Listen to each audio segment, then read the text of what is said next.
So thank you all for joining us today. This is one of our BD Matters industry interviews.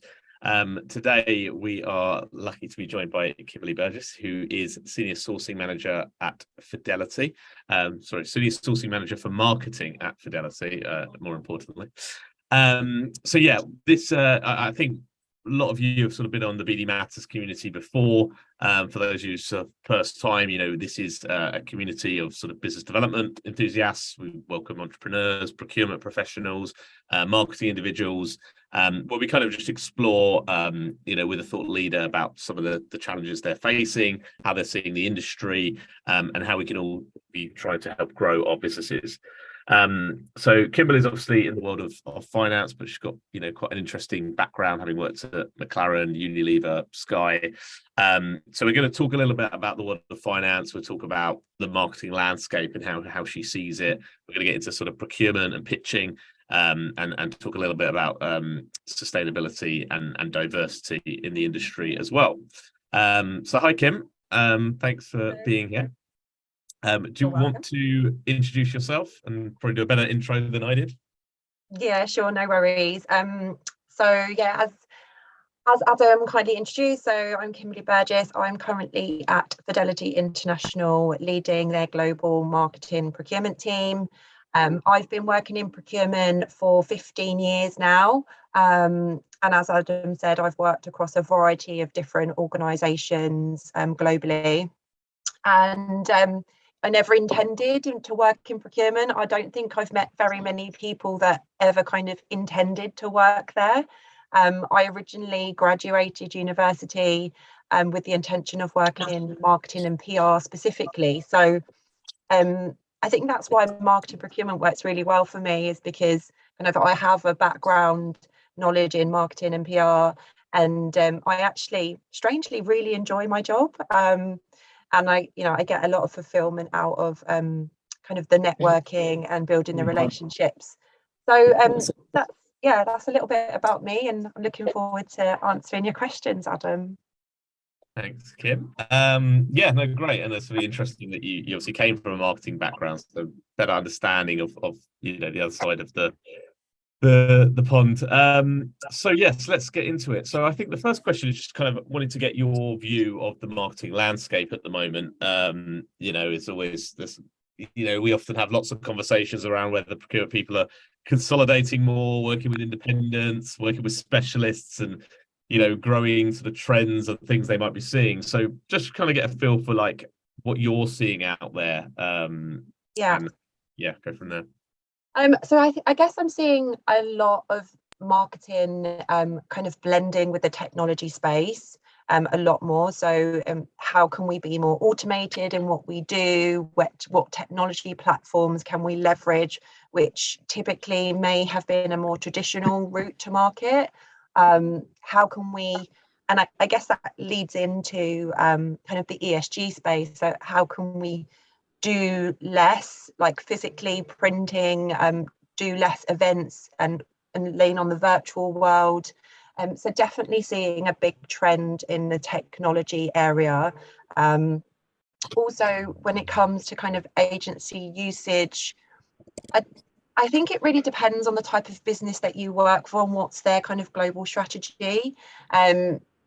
So we at Fidelity, for example, are really kind of leading towards kind of bigger agency networks, whereas kind of when I was at Sky, they were really interested in kind of those niche agencies that could bring something new and unique to the wider marketing space. I don't think there's one size fits all, but definitely the technology trend is something that I'm just seeing all the time at the minute, and being asked lots of questions about what marketing technology partners we could work with. And just so interesting, why do you think it was so different between now and Sky? Obviously, Fidelity being a global organization kind of makes sense with the networks. Is it just that why Sky were looking at more specialists, or was there some sort of culture around innovation that drew them to more that kind of company? I definitely think it was the culture of innovation, and they definitely have kind of this relentless attitude to kind of trying something new, doing something different, and they always wanted to know about new agencies that was happening in this space, and who were the agencies winning awards, and they had that kind of tireless, relentless need to do something different. And they also didn't necessarily have the geographic kind of scale that Fidelity has in order to leverage those networks globally. So I think that definitely lent on kind of the different approach to the agency selections. And you mentioned the kind of efficiency side or the technology side of things. Is that about? Oh, sorry, everyone, please be on mute for a minute. I'll try and mute people, as I say. But you talked about efficiencies there. Is that around just taking advantage of new technologies, or is there sort of like how we can reduce costs or be quicker to market? What's the sort of thinking behind that? So reducing costs is never first and foremost kind of the main driver for the marketing teams. It's always about how can we be more effective in what we do, how can we be quicker to market, how can we delight our customers. If cost saving is a byproduct of those things, then obviously I'm very happy, but it's never the core driver. It is about how can we just work more efficiently globally. So how can we have all our teams working on the same platform? How can we integrate our reporting so everyone has access to the same numbers? How can we reach our customers consistently so they're seeing the same brand over and over again in the same way? How can we bring more rigor to our brand guidelines, for example, by making sure we're all accessing the same brand guideline samples and templates from one system, rather than having multiple agencies in different markets, all with their own brand guidelines and multiplying them in different ways. So that's kind of the driver behind the technology, is bringing that efficiency, that rigor, that governance, and speed to market. Yeah, no, interesting. Good to sort of hear your sort of challenges with that. And then how do you keep on top of like the agency landscape a little bit? Like, do you get approached by a lot of agencies? Do you attend events? Do you do your own research? Do you have a sort of PSL? What does it kind of look like in terms of understanding who's out there and what's out there? Yeah, so I rely on attending events quite a lot. So your typical kind of ProcureCon events, your networking events. We're a member of ISBA, so we leverage their kind of expertise and the networking as part of that community that allows us to understand what agencies are working really well for other brands. Obviously, reading campaign and understanding what agencies are winning awards and keeping those in the back of your mind. I do get approached a lot by agencies, and I try to respond as much as I can in terms of, thank you for reaching out. But it really is the ones that, I guess it's just luck of the draw, the ones that drop into your inbox at a time in which you're really looking at that piece of work and they happen to, be there at that time. So, and it is impossible to do direct networking with agencies every time they email you, but otherwise that would essentially be all that I do every day. But it is hard for them, because how do you reach a global brand, a global organization, and get your business in front of those procurement people who otherwise potentially wouldn't know who you are? So we do operate kind of a 3-year review process as well. So potentially, if you've got a roster, then every 3 years that would be reviewed to make sure that they are still fit for purpose. But really and truly, the want for something different or a new agency is driven by the business. It's rarely driven by procurement, other than in that formal kind of review cycle. It will be the business that comes to me and says, I'm either not happy or I'm dissatisfied with my current agency quality of output, or actually I want to try something different, and we don't have anybody on the books that can deliver that. So we would do a go-to-market exercise, and we would rely on the likes of Forresters and Gartner to kind of tell us who are the leading people in that space, who is really going to drive us forward. Interesting. Yeah, really good insight. I'm going to ask the question that everyone's going to be thinking, and you might not want to answer this, but when was the last review done in that cycle? So we're actually in the middle of a really big review cycle at the moment, in terms of just looking at what our ecosystem looks like, how many agencies have we got in that ecosystem, how are they used, and I've only been at Fidelity for a year, so it's it's time for me just to start thinking about, like, who are we using, are there right partners. We've recently had a new CMO, which is really, really exciting. She's bringing lots of new and fresh ideas to the organization. She comes from another global organization, so she's got really great experience, and she's really keen to understand and learn. So at the moment, it's all about us learning about our supplier ecosystem. What is it that we do? Who have we got on board? And identifying those areas of opportunity where we could perhaps do it better. Yeah, and we often see a new CMO kind of triggers that kind of review stages and wanting to change up what they're doing. So then, just interested in your relationship with the marketing team. What does that look like? How do you kind of build an understanding of their needs? And as you said, it's kind of led by them. So is there regular thoughts? Are you kind of, how does that strategy kind of come together?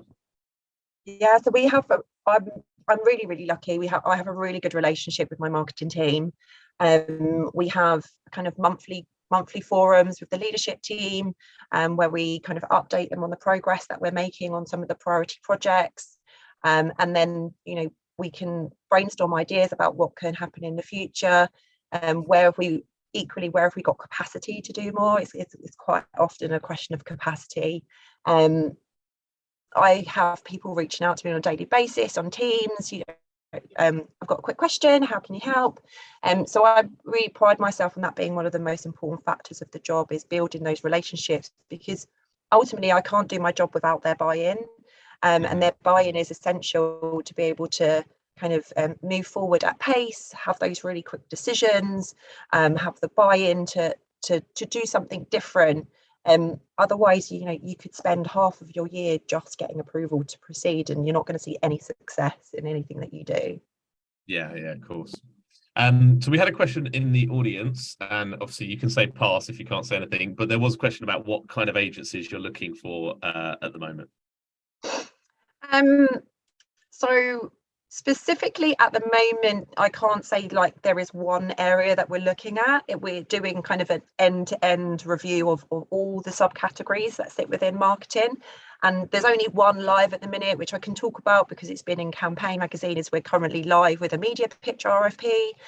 So that's already out in the market, and we've got agencies responding to that. But other than that, there's nothing kind of official, nothing been signed off. Kind of we're in a scoping period of time where we're just looking at what those opportunities could be across every kind of marketing area. Yeah. Okay, great. Well, interesting times for you guys.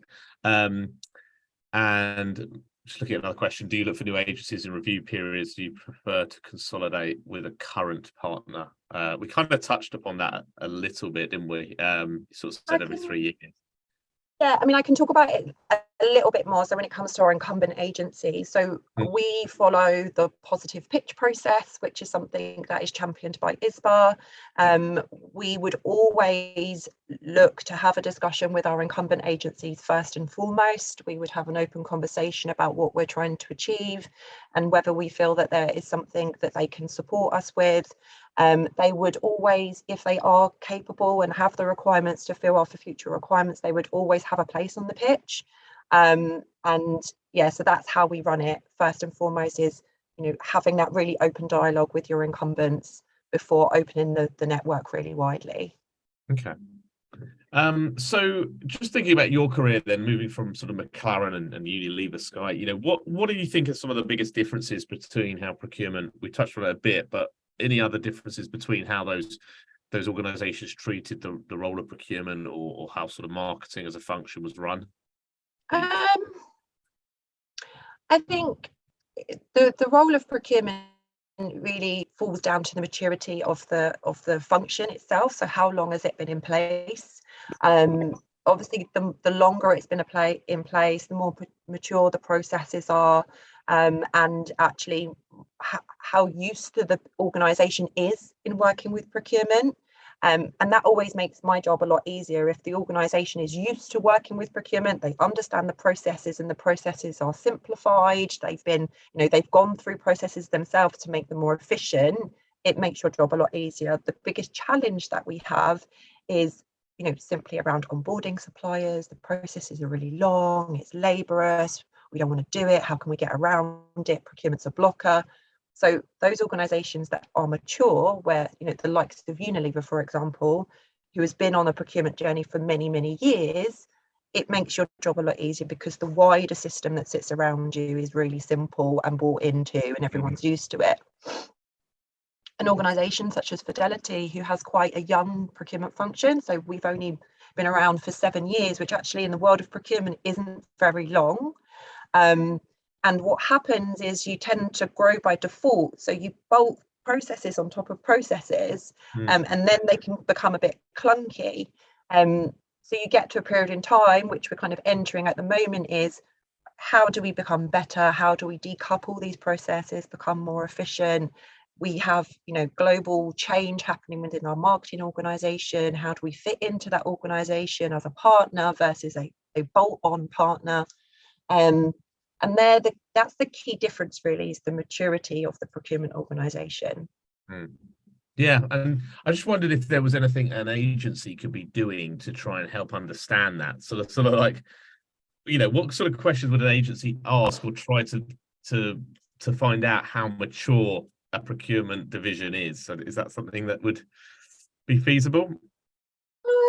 I guess the question that most agencies should ask upfront is, if they have been selected or there is a question around their onboarding, is for them to understand the onboarding process right from the off. Because I think sometimes agencies and suppliers underestimate the length of time it takes to get a supplier onboarded and the hoops potentially that they have to jump through, especially within a financial services organisation, which is essentially has to be very risk adverse.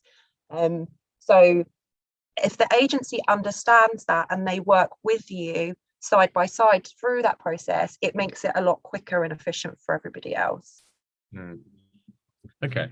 So for example, what information do you need from me? How can I supply this quicker? What contract terms do we need to work to?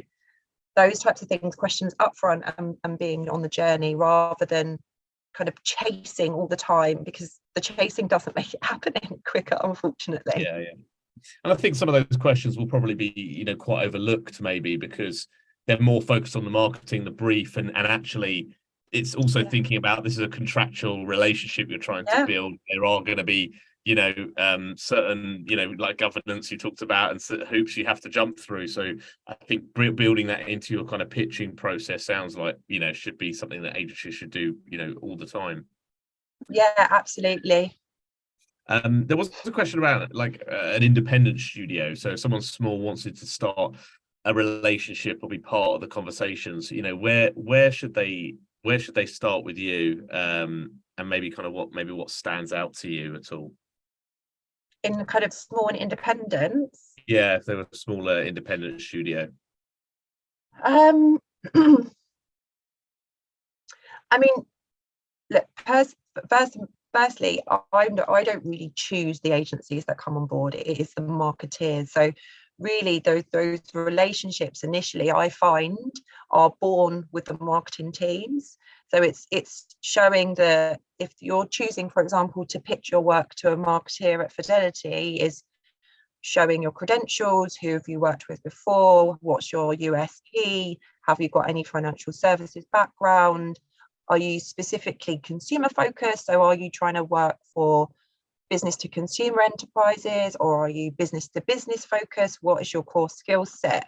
And I think for finance, that's really important, because they're the things that I get asked all the time is, does this agency have any B2B background, or are they consumer focused?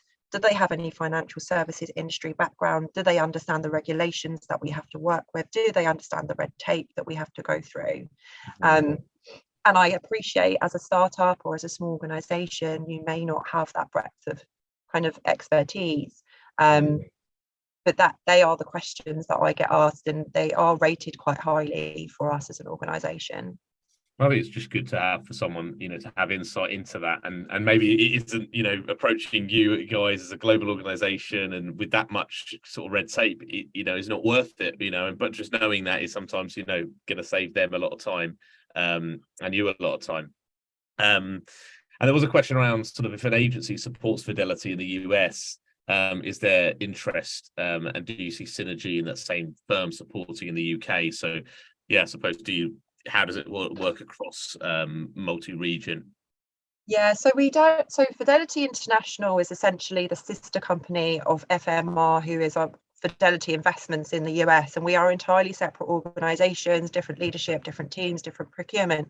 However, that to be said, we do have contacts and we do have discussions with our counterparts in the US business. And if we are looking for a new agency, we will ask them who is their agency of choice and is there any opportunity to leverage that relationship?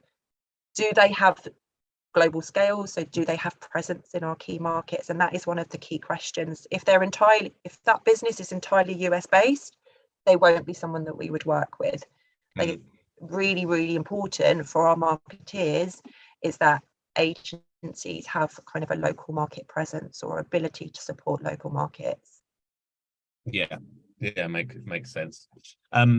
So procurement, I often, we talked about this in the past, it gets a bit of a bad rep, in terms of its perception.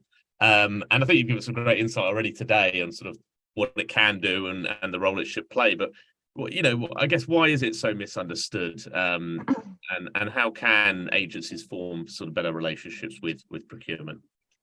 I think the bad rep is quite a historic thing. I mean, I personally haven't really faced much backlash from that bad rep, but I think it comes from procurement being seen as just wanting to save money and the business believing that if procurement save their money, they're going to get their budgets reduced, which isn't really true, to be honest. That is not a procurement decision, it's a finance decision, and that, I guess that's where we get confused, is if your budget gets removed, that has nothing to do with procurement, that's a decision made by finance. And really, I guess in the marketing space, I really try and focus away from the savings. As I've said, savings are a byproduct of doing your job really well. If you manage to get really clear requirements from your marketing team and you're able to drive kind of efficiency and value and better outcomes, that should ultimately drive the savings that you're looking for. And that's not to say I don't have savings in the back of my mind every time I run a pitch. I do, absolutely. But that isn't what I drum down the neck of my marketeers, because that isn't what's first on their priority list. And I have to make sure I'm achieving their objectives as well as my own. And do in terms of scoring agencies, do you sort of, I know you said it's the marketing department's kind of ultimate decision. How do you get involved in sort of the criteria and sort of what to look for, particularly around value and things like that? Yeah, so I would lead that process with them. So I would always kind of create the scorecard that we're looking for an evaluation perspective. And the scorecard would be a byproduct of the brief itself. So the brief obviously has got key outcomes that they're looking for. And we would use the brief to decide what those key evaluation points are. And then commercials is one of those, but quite frankly, commercials is normally weighted a lot less than some of the other things. Sometimes you would only get, a 10% of your entire pitch score would be weighted on commercials. The rest is about your ability as an agency to deliver on the brief that's been set.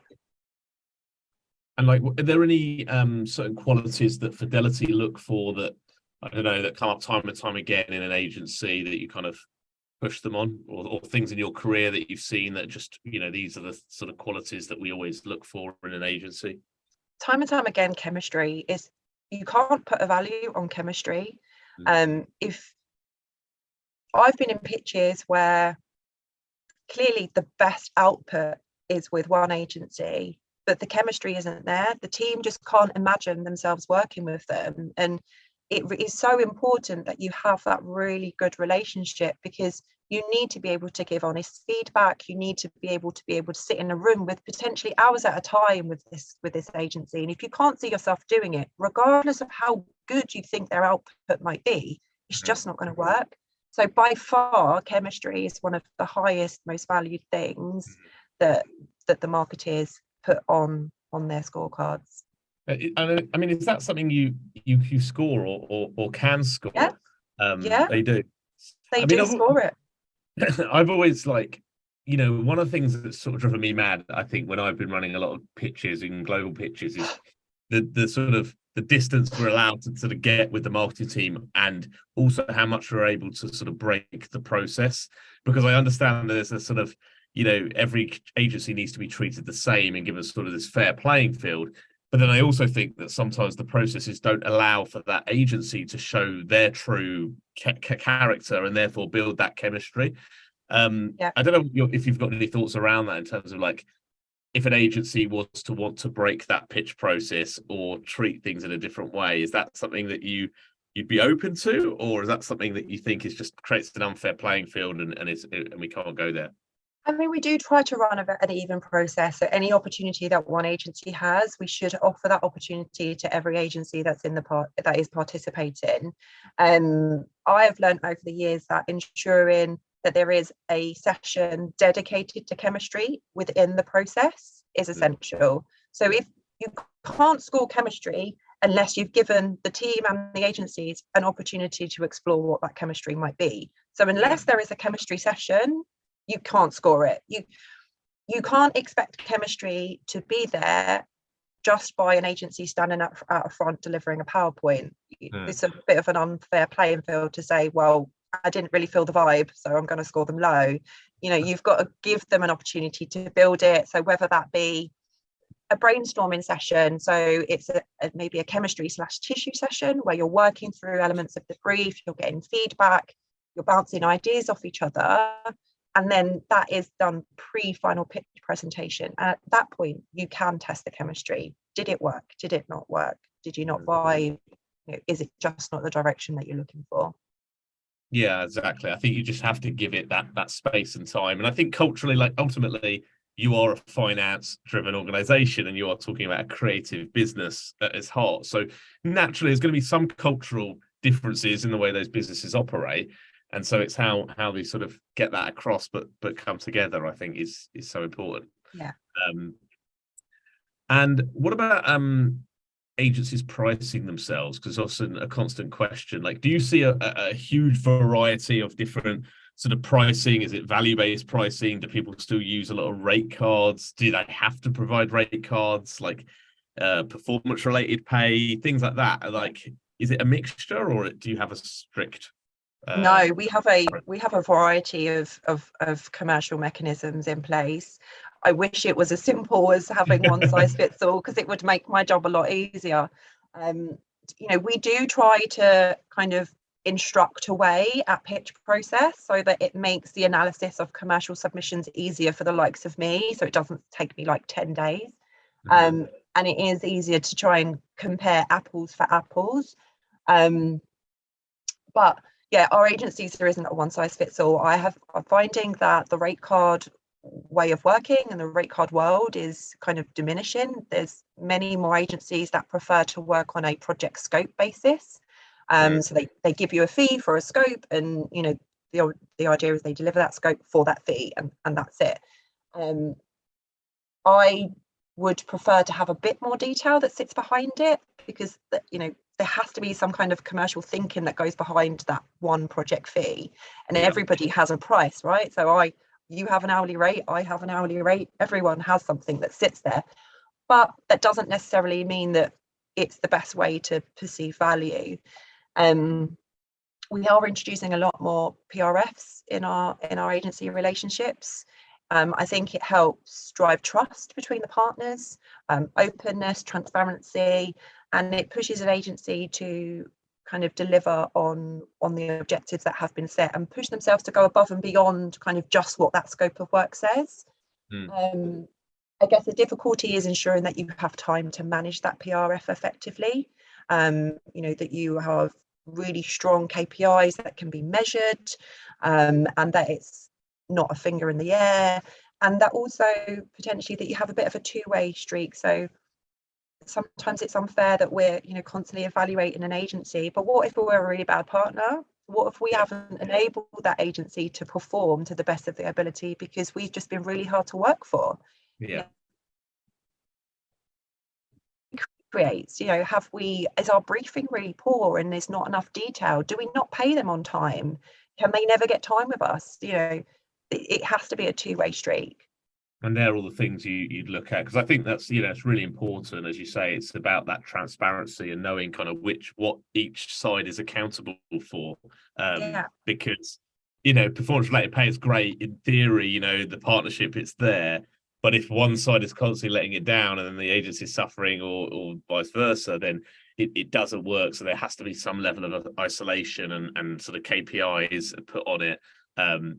And that transparency of sharing, I think, as well, like you talked about, sort of whether it's data visualization or governance, or actually knowing kind of what impact this is having at a different part of the business in the funnel, I think is so important. And sometimes, with media attribution and things like that, it just becomes so difficult to, attribute something like that resulted in this, so it's that's another really difficult piece.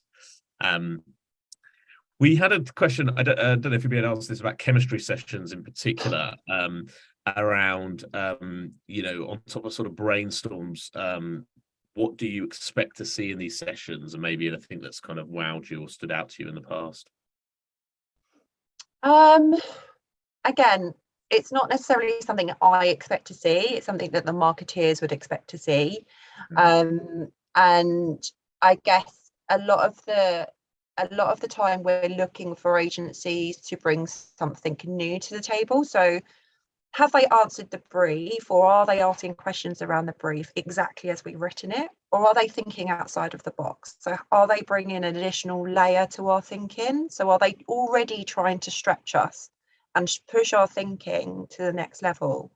And even though we may not decide to want to do that extra thing, it's really important to know that an agency is happy to challenge your thinking and to want to push your marketing activity beyond its boundaries. That's really important. I know the team value kind of an agency that's willing to push and challenge you.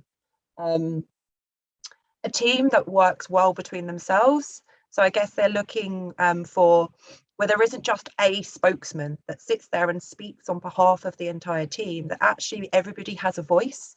Everybody there is equally contributing to that session, and that the team is balanced. So it's a balance of ethnicity, it's a balance of gender, it's a balance of seniority, because they're things that we value at Fidelity, and therefore we would value that in the teams that we're working with. Yeah, I think both great answers, and I want to come on to talk about a bit about diversity. But I know even from the agency side, when I've been running sort of big pitches and things, I think the chemistry session is a great time to be able to sort of challenge and ask questions and think broader. It's a time to sort of think big and think about visions and what could be, and maybe move away from the brief in its entirety. No dealing with it, but stretch the thinking. And 100%, it's always the relationships in the room. I think it's always obvious, I think, from the client side, when the team has kind of been cobbled together a few weeks before, and they don't really know each other, and there's those kind of awkward handoff moments in the room, or people don't know, and I think what I would suggest that agencies do is get that pitch team to actually spend more time together, even if that's just literally going out for lunch or going to the pub, or spending some time and conversing to build a relationship, because that genuine rapport will come through on the day, and you can't sort of fake that. And that's what you're buying into as well. 100%. Cool. So looking at sort of sustainability, diversity, depending who you talk to, it's become quite a big buzzword and theme in the industry, and something that people are focusing on, some more than others. Some are going for sort of B Corp statuses, some are some building entire business propositions around positive change, doing good, and certainly looking at their own policies. How is important is that to you and Fidelity? So it's definitely of growing importance. So we now have a global supply chain diversity and sustainability lead. So her job is entirely focused on improving sustainability and diversity within our supply chain. There's no, this is not a simple job, and it's not something that's going to be solved today or even tomorrow. Climate change is over the next kind of 10 years. It's a pure focus, and diversity is, it means we're having to unpick your existing supply chain in order to diversify it, which is not an easy job in itself. But first and foremost, it is a priority for us all. It's all on our it's all on our personal development plans for the year. So we all have objectives around sustainability and diversity to meet, or at least show willing to work towards. I personally, it's a massive passion of mine. So in the last year of when I was working at Sky, I took the role to build their sustainability, the supply chain sustainability and diversity strategy, and to recruit the team that sits around it. So I personally am really, really passionate about doing everything that we can in support of diversifying our supply chain and ensuring that our supply chain is sustainable for the future. And like what sort of challenges have you faced in trying to do that? I mean, maybe some places more than others, but where are they getting it wrong? What needs to sort of fall into place to enable that culture to happen? I guess sometimes where it goes wrong is that some of the KPIs that we have are conflicting. So for example, one of our KPIs may be to reduce our supply chain numbers, but also be to bring in more diverse suppliers. So that in themselves are, conflicting objectives. How do I reduce the number of suppliers I use, but you also want me to bring in new suppliers from a diversity perspective? So I guess it's ensuring that your objectives align and they make the job of the procurement people out there easier. Not giving people the right opportunities to come and find out about what diverse suppliers they can work with. So we're doing really well in that space. So we've joined organisations. So we're members of MSD UK, We Connect, Out Britain, which are all advocacy groups supporting minority groups out there around to get themselves certified. And it gives them the ability to introduce themselves to big organisations such as Fidelity. So we regularly attend events for different subcategories with suppliers from diverse backgrounds that could potentially be suppliers of ours. I think there is some nervousness around contractually, like what contracts we can use with smaller suppliers in the diverse space. So I know, for example, our terms and conditions are very robust. And it's unlikely that a small entrepreneur or an SME organisation is going to be able to agree to those terms. So there's definitely work that needs to happen in the space to make those terms more manageable, appealable, workable to the smaller organisations rather than being purely focused on large organisations. Yeah, that makes sense. We have done really good work when it comes to payment terms. So we now have flat 30-day payment terms, regardless of the size of the organisation, which is really, really good. It makes my life a lot easier. I've previously worked with organisations where 90 days has been a flat, and it's just not workable. 30 days for a company the size of Fidelity, I think, is incredible. Just it's not seen. But yeah, I think that like your point about the relativity for small businesses, I think is so important. I think that's where I was at a B Corp event the other week where they were talking about how can one small business still be seen as doing the right thing in the world of the sustainability, but obviously just doesn't have the resource, the power, and the impact of a huge organization, and still have to be kind of measured in the same way. I guess what else could agencies be doing to sort of demonstrate diversity, inclusion, or sustainability? And are there things like even in your terms and conditions you can point to that say like we will not work with if this is the case or if that is the case? Are there things as sort of stringent as that?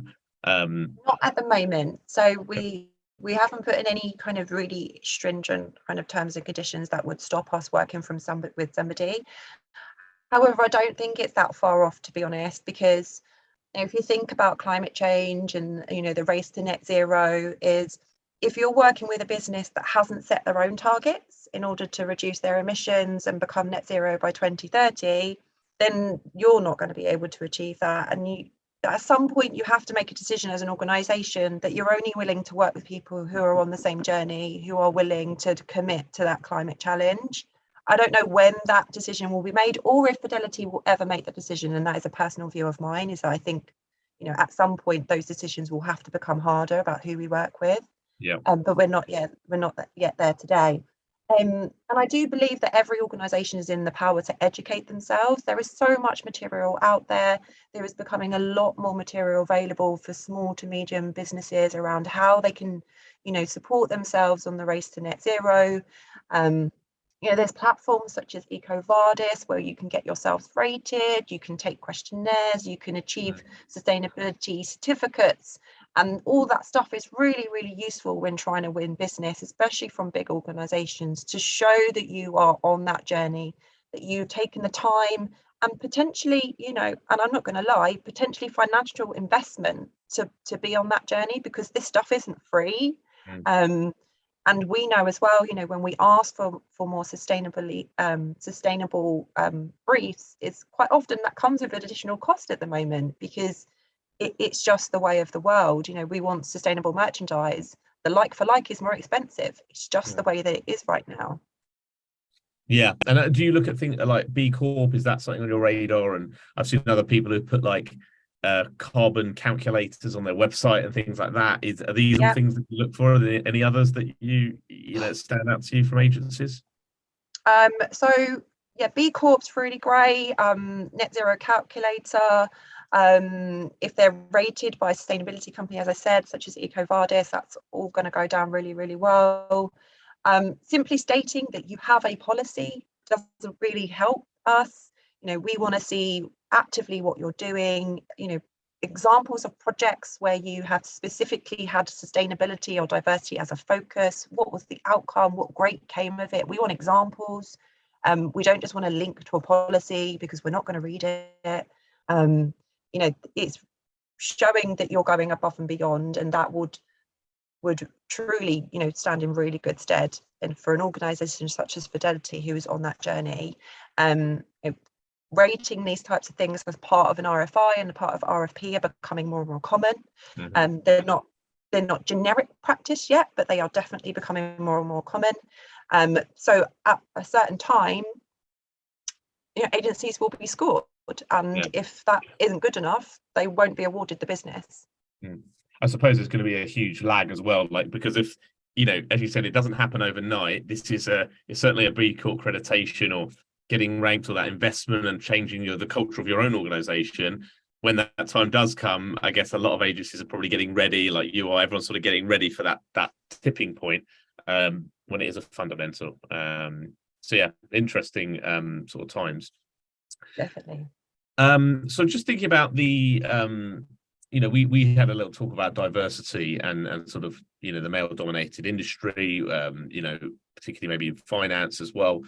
Just really interested to sort of explore that a little bit, and thinking about your own sort of personal journeys on that, and seeing what changes are being made in terms of gender diversity and inclusivity, Fidelity, or sort of going back even before that.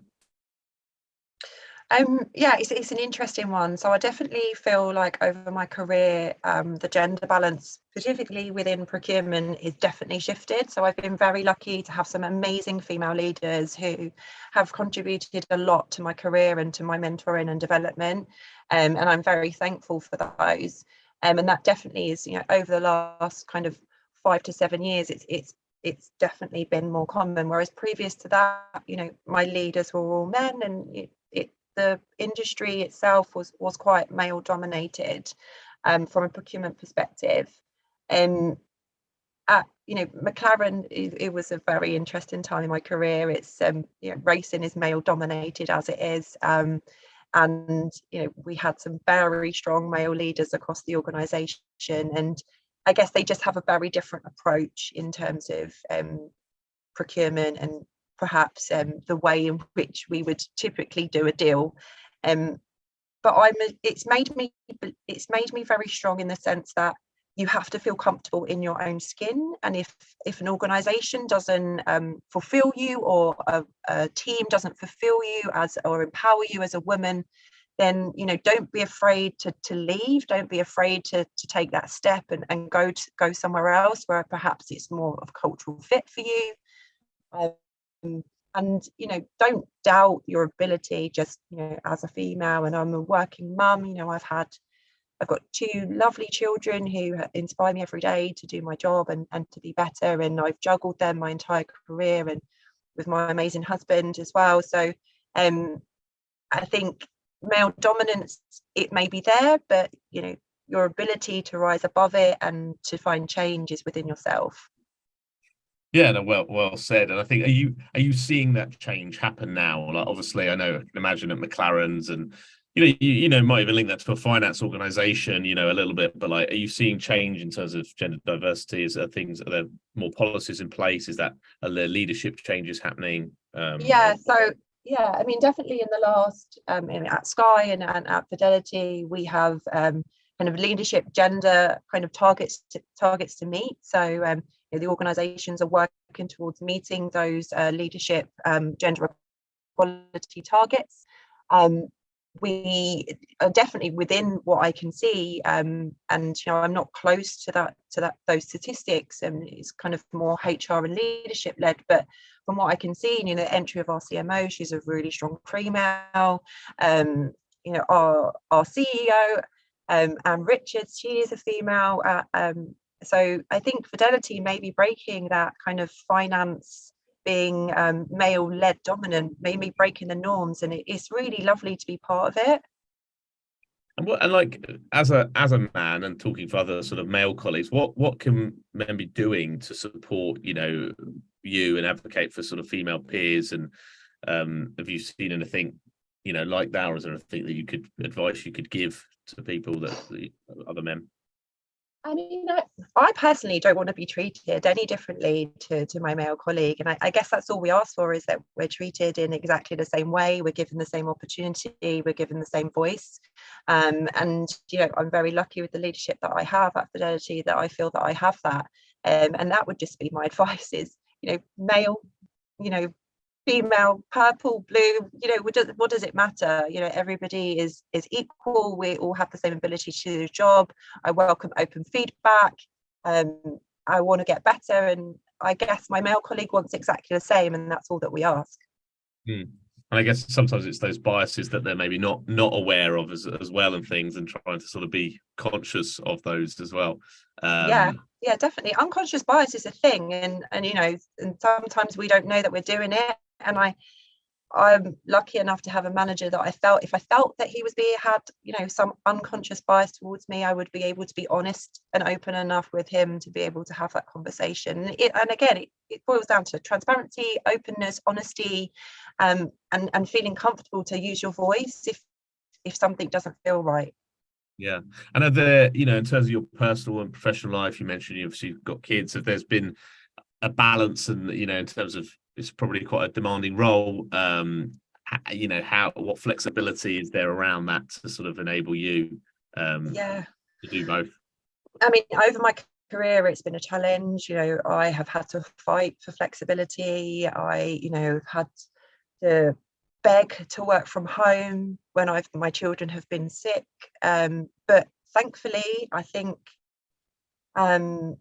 latter in my career, so working for Sky, who had a very open work from home balance, and then COVID hit, and I think COVID has been a blessing in disguise for a lot of working parents. It's really given us back that hybrid, that flexible work from where you need to mentality, not this clock on, clock off. Need to pick up the kids from school, that's cool, do that. And before COVID, it wasn't necessarily there, and I personally am thankful for it, because frankly, it changed my life to be able to work hard for as long as I need to, but take those breaks to pick up my children from school and cook their dinner, and then log back on later if I need to. Yeah, I mean, I think a lot of people would say the same, and it's crazy how life and cultures have changed. Even, but now I get to the point, you know, I think, you know, my wife's company, they had a policy that's quite inflexible, and I can't believe that there's people that are still not getting it and still not moving with the times in terms of that. But it still exists, believe it or not. But hopefully it's a dying breed, and yeah. I wouldn't work for an organisation that doesn't give me flexibility to manage my time and to be a parent. It's one of the first things I ask a recruiter if they ever phone me. It's one of my non-negotiable points, because that is what enables me to be the best version of myself, and to do my job, that's who I need to be. Yeah, brilliant. I think that's most of my questions. I don't know if the audience have got any other questions, or if, Kimberley, there's anything else you want to share, you know, with the audience. I think that's been really insightful. So many tips for agencies and understanding procurement, understanding how to get on your radar. You might get bombarded by some outreach, because you obviously mentioned that you're reviewing a few things. Hopefully it'll all be very tailored and you know, relevant to you. But yeah, no, thank you for that. And for everyone else, is there anything else you wanted to share before I move on? No, just to thank you for the time. I hope you guys, you know, found it useful in some way. Yeah, and thank you for having me. No, you're welcome. I'll just close off then, just letting you guys know that our next interview is with Rachel Wenzel, who is global procurement lead at Adidas. So we're going to be talking about how agencies can work with some big brands, another global brand, obviously in a very different industry. We've got our next monthly meetup, which is being run by Zoe Mitchell at Wunderman Thompson, and also Claire Hutchings, who's going to be sharing a sort of benchmark report on agency marketing and sort of what great looks like. That's on the 19th of April. And then we've got a workshop on nailing your agency's positioning, which is by Roland at Treacle. That's on the 26th of April. So yeah, loads of stuff to sign up to. And if you want to join BD Matters and become a member, you are more than welcome. This recording will be available for all members afterwards. And yeah, be in touch, and hopefully we will see you on the next one. But thanks, Kim. That was really, really great to chat to you. Thanks, guys. And we'll speak soon.